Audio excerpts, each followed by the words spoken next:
Bom dia, jovens, tudo bem com vocês? Então, na aula de hoje, vamos aí para a correção da prova 1, né? Ela que vai servir como base, junto com a prova 2, essas correções, para a gente realizar a prova 3, né? Lembrando que a prova 3 aí finaliza o segundo trimestre, né? O pessoal que eventualmente precisar de recuperação de nota, temos ainda a prova de recuperação na próxima semana, mas, né, no dia de hoje, então a gente fica aí com essa primeira correção, né, que vai dar base para o nosso conteúdo da prova 3. Lembrando que a prova 3 ela pega todo o conteúdo da apostila 2, né, do capítulo 6 e 7, 8, 9 e 10. Então vamos lá para a primeira questão da prova 1, né? Este recorte de relevo estadunidense é bastante favorável a atividades agropecuárias. Estamos falando lembrando que a primeira prova foi todinha baseada nos Estados Unidos, né? O nosso primeiro tema de aulas aí dos capítulos 6 e 7. Então, a prova 1 todinha vai falar dos Estados Unidos. Então, gente, área favorável a atividades agropecuárias. Regiões montanhosas e planálticas não pode ser, né? Porque o maquinário, toda uma questão de relevo dificultaria esse processo. Então, essa aí e essa aqui não podem ser, né? Planícies litorâneas. As planícies litorâneas elas são muito curtas no sentido da extensão, né? Então também ficaria aí bastante complicado essa questão da atividade agropecuária em grande escala, né? O que sobra pra gente, as planícies centrais, que de fato são as áreas de fácil produção agropecuária, tanto agrícola quanto criação de gado, a pecuária. Então é essa questão aqui, ó, planícies agropecuárias. Essa é a 1. Vamos para 2. Sobre a hidrografia dos Estados Unidos, assinale a alternativa incorreta. Então vamos lá, primeiro, ó. O Rio São Lourenço serve de eixo de escoamento, a região mais populosa do país, até os Grandes Lagos. Sim, né? É um grande rio ali da região Nordeste e serve de eixo de escoamento para os Grandes Lagos, né? Você tem ali a ligação, porque os Grandes Lagos também abastecem, né? A região dos Grandes Lagos também abastece uma área muito povoada do Canadá, né? Que é ali a região de Quebec, a região mais populosa do outro país, o país vizinho, que eles têm um grande fluxo de comércio, né? Outro, o rio Hudson foi decisivo no processo de colonização dos Estados Unidos, também, né? Um rio que permitiu a interiorização, né? A chegada mais ao interior ali do território estadunidense, também não é incorreta. Terceira, a bacia Mississippi-Missouri é a principal ou o principal eixo hidroviário das planícies centrais. Sim, né? Tem dois rios lá, o Mississippi e Missouri, rios de planície, tem a planície central, são rios navegáveis, né? Portanto, são eixos hidroviários. E o último, predominam os rios de planalto, favorável à geração de energia. Isso é incorreto, né? Predominam os rios de planície. Então, seria a incorreta esta daqui, certinho? Terceira questão. A extensão dos Estados Unidos propicia uma ampla diversidade de climas e formações vegetais em seu território. Qual o clima e a vegetação predominam no país? Então vamos lá, as opções, ó. Clima equatorial e floresta tropical? Não. Nem tem clima equatorial lá nos Estados Unidos. Clima desértico e vegetação xerófita? Tem, mas não é o que predomina. Clima tropical e vegetação de savana? Tem clima tropical no Havaí, né? Mas é uma ilha, não predomina. E vegetação de savana também não tem lá, não é a predominante. E por último ali, ó, clima temperado e florestas subtropicais. Essa aí é a classificação que predomina, né? Você tem grandes áreas de clima temperado, de todos os das quatro opções é a que mais se encaixa, e florestas subtropicais também. Claro que elas foram muito desmatadas, mas é o que predomina, né? No sentido de classificação de vegetação, é a que predomina nos Estados Unidos. Então ficou esta última aqui. Deixa eu fixar a câmera melhor aqui que ela está caindo. Vamos lá. Próxima questão, questão número 4, se eu não me engano. Deixa eu ver aqui. Isso, questão número 4. Considerando o processo de povoamento dos Estados Unidos, assinale a alternativa incorreta.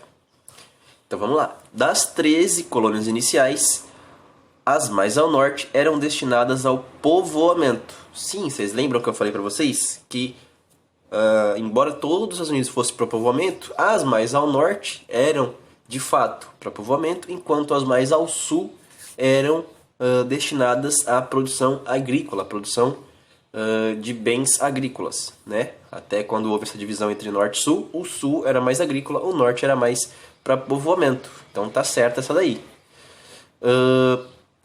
Os territórios do Alasca foram comprados da Rússia. Sim, foram comprados da Rússia, né? Vocês lembram que ele está lá em cima, descolado do território dos Estados Unidos, né? Ele tá mais para o Canadá e ele faz fronteira com a Rússia. Então ele foi comprado da Rússia. Outro.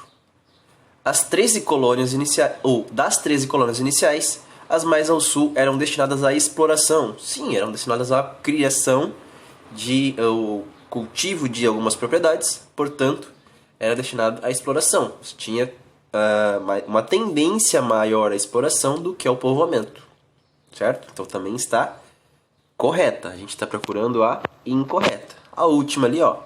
A ilha do Havaí foi cedida pelo Japão após um acordo diplomático. Não, ela foi tomada, né? Ela foi uma ilha ocupada no Pacífico para justamente os Estados Unidos ter um ponto ali, né, no meio do Oceano Pacífico para eventuais ataques, para proteção territorial e para construir ali uma base militar, né? Claro que isso não foi o princípio da situação, mas estrategicamente foi a ideia que se teve ali na ocupação do Havaí. O Havaí não foi cedido, ele foi tomado. Vamos lá. A crise de 29, iniciada nos Estados Unidos, deve ser entendida como... Então, a crise de 29 lá, que teve a queda da Bolsa de Nova York, o que ela quer dizer, né? Vai lá, decorrente da dependência econômica da economia estadunidense em relação à economia mundial. É o contrário, né? A economia mundial é que tinha uma forte dependência da economia estadunidense. Então não é isso. Consequência da implantação do toyotismo na indústria estadunidense. Não, né? O toyotismo ele buscava a eliminação do estoque, a produção com demanda já especificada, justamente para evitar o desperdício. Então também não tem nada a ver com a crise de 29. Terceira, uma tentativa fracassada de recuperação econômica idealizada por Roosevelt no New Deal. O New Deal veio depois da crise de 29. Ele foi uma resposta à crise de 29, né? Ele aconteceu em 1933. E por último, uma crise no sistema fordista, que produzindo em grande escala, não tinha quem consumisse, né? Então é isso, né? A crise no sistema fordista. Até então, os Estados Unidos estava acostumado a produzir muito, né? Ter grandes estoques e a população consumia em grande escala. Só que acontece que uma hora isso aí satura, né? Você não tem mais consumo proporcional à grande produtividade. E isso deu um bug no sistema lá estadunidense, né? Eles tiveram que depois readequar essa produção. Mas essa primeira crise de 29 ela foi resultado justamente de um sistema fordista que produzia muito, né? Em grande escala, para que se consumisse muito. Os Estados Unidos estava passando por um processo ali de enriquecimento pós-Primeira Guerra. Então, os americanos tinham muito poder de compra, só que isso chega no limite, né? Você não consegue comprar sempre, né? Alguns produtos eles são de durabilidade alta, então a indústria ela dá uma travada em certo momento e isso causa a crise de 29, né? Superprodução sem consumo e então a questão correta seria esta última, tá certo? A próxima questão fala do New Deal, né? Proposta por Roosevelt, Franklin Delano Roosevelt, nos anos 30. Né? O que fala do New Deal? Então vamos lá ver a alternativa correta. Então, período conhecido como a pouca intervenção do Estado na economia, onde o livre mercado garantiu o crescimento econômico. Não, né? Pelo contrário, essa New Deal foi uma resposta à crise de 29, justamente com a intervenção do Estado na economia, para que a economia não quebrasse mais do que já estava quebrada. Então essa aí não é a questão certa. foram aplicadas medidas de austeridade fiscal com diminuição de impostos e controle dos gastos públicos. Não também. Austeridade fiscal e diminuição de impostos não é uma técnica dos Estados Unidos, uma técnica econômica dos Estados Unidos. Né? Imposto lá sempre foi baixo, mas naquele momento o gasto público, ou seja, o governo, ele teve que gastar para gerar emprego e renda, portanto está errado essa daí. Né? Ele aumentou os gastos públicos, não controlou os gastos públicos.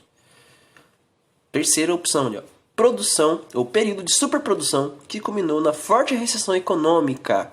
Né? Forte recessão econômica e superprodução é da crise de 29. O New Deal foi uma resposta a essa crise, então não tem nada a ver. Não é o New Deal que é a crise, o New Deal é a resposta à crise.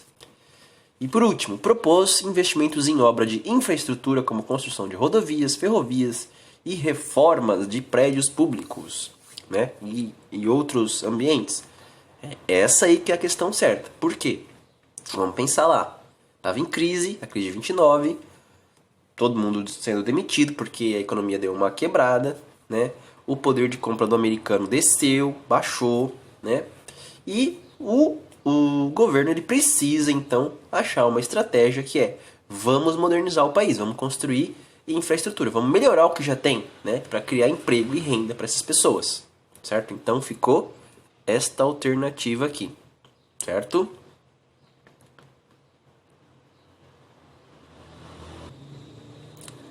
Seguindo aí, eu tô parando o vídeo, eu tive que até gravar de novo, porque eu tô meio resfriado e de vez em quando começa a ficar com coriza aqui, eu paro, me organizo e volto. Então, se ficou muito pausado aí na gravação final, me desculpa, mas foi por motivos de saúde. Tá bom? Então vamos lá. Próxima questão então. Das opções listadas abaixo, as 4 opções, qual delas não explica a grande recessão dos Estados Unidos após a explosão da bolha imobiliária? A gente está falando aí de 2008. Né? O que aconteceu? Os bancos tinham um meio ali de financiamento de casa, né? de obtenção de hipoteca, para pessoas com baixa qualidade de crédito, com baixa renda, com histórico de pagamento duvidoso. Né? Isso ia gerar inadimplência, mas nos Estados Unidos a questão de injetar dinheiro muito rapidamente para as pessoas consumirem é uma estratégia econômica que para eles funcionava até então. Só que isso jogava a responsabilidade muito para os bancos, para as credoras, né, que tinham que sempre estar injetando dinheiro. E essas pessoas com baixa renda ou com baixa qualidade de crédito, uma hora ficavam inadimplentes e não pagavam essas credoras. Essas dívidas foram aumentando, e isso causou um colapso no sistema financeiro americano que gerou uma forte recessão econômica. Né?